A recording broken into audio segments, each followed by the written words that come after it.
What's going on, guys? This is Jason from G Style Magazine.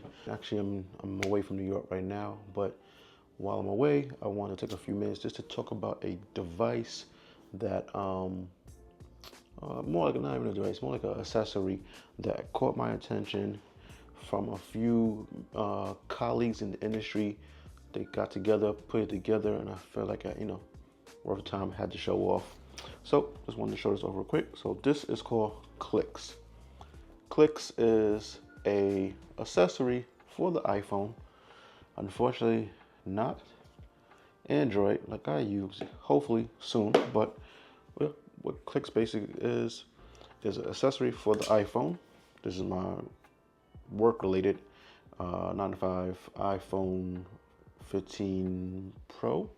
But essentially, it is a case for the iPhone with a keyboard, a quirky keyboard attached. Simply, you just slide it in there and you're able to use this kind of back in the day. Reminds me of like the BlackBerry keyboard from back in the day, which is funny because one of the also co-founders of the company was heavily involved in BlackBerry back in the day for Crackberry. But I was a big Crackberry user back in the day, so I had to jump at the chance for the nostalgia of having to have a quirky keyboard. But one of the cool things that this allows you to do is, since you no longer have to use the since you don't have to use the virtual screen on this for the typing, you can now kind of get all that screen reality kind of back and just kind of use this to type. I've been using it primarily whenever I do work-related stuff. I primarily use this phone for Teams and like Outlook, and I've been using all my typing. So, just wanted to share a few thoughts with you guys on the accessory. Some quick facts on it, just so you know if you guys are even interested in the device. Just some things you need to know in case you wanted to pick it up for yourself. So for one, this is not a cheap accessory. I actually myself, when they sent it over for me to review and look at, I didn't even actually know the price of it myself, what they were selling it for. I had looked it up recently, and for the one I am using, which is, like I said, the iPhone 15 Pro, the cost for this accessory is $139.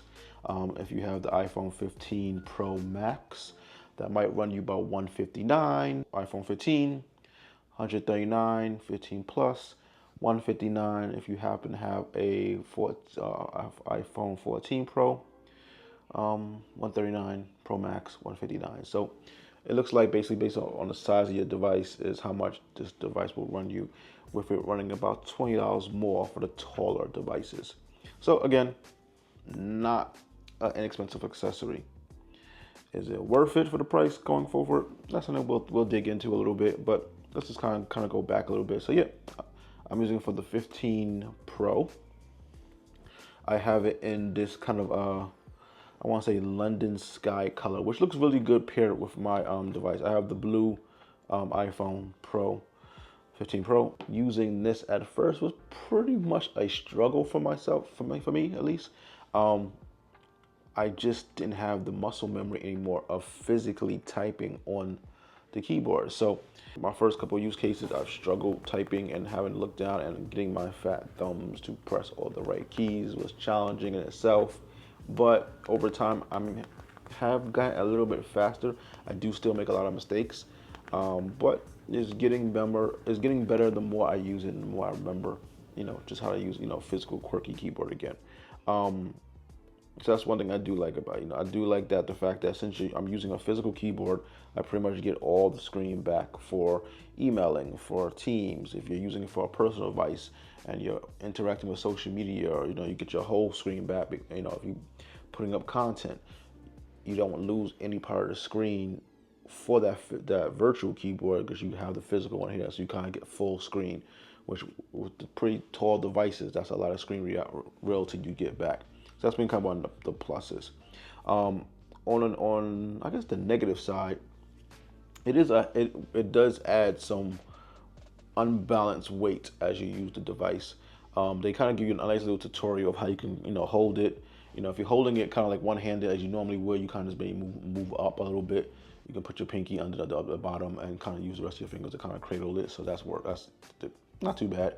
When you're typing, you have to kind of be conscious of where you're typing it, because if depending on how you hold it, it does make it kind of top heavy, so it can easily drop out of your hands. But if you kind of hold it in a cradling position and type, so I have my 2 fingers up top to kind of give it the support, other 2 fingers on the bottom, and then I'm kind of got my pinkies at my pinkies at the bottom as I type, and you know, makes it kind of easy.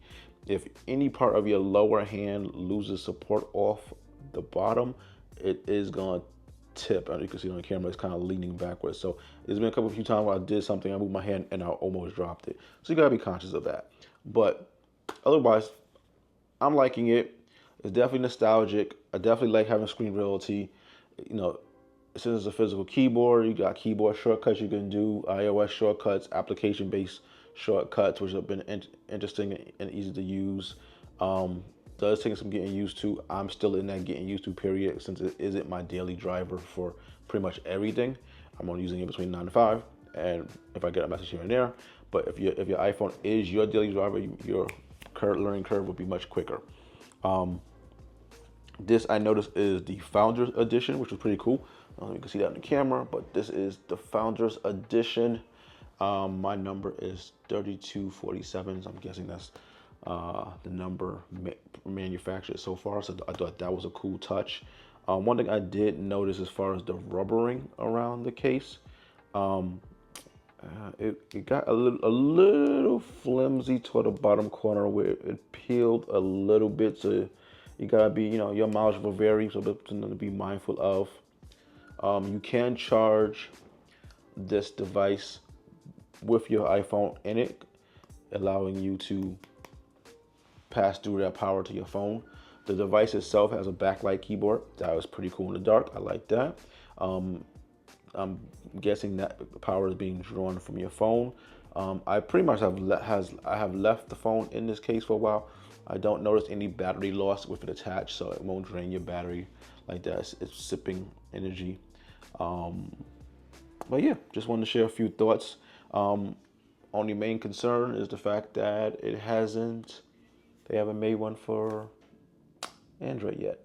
Now, if y'all can get one for the Pixel line, I can review that more hardcore, because that is my daily driver phone, and give you more of my thoughts. But again, for a over $100 accessory, it's not going to be for everybody, but if you definitely want to get a lot of your screen realty back, have a physical keyboard type versus having to use the virtual on-screen one, this might just be up your lane. Anyway, live out of New York right now, Jason Anderson, G Style Magazine, and we'll catch you guys later.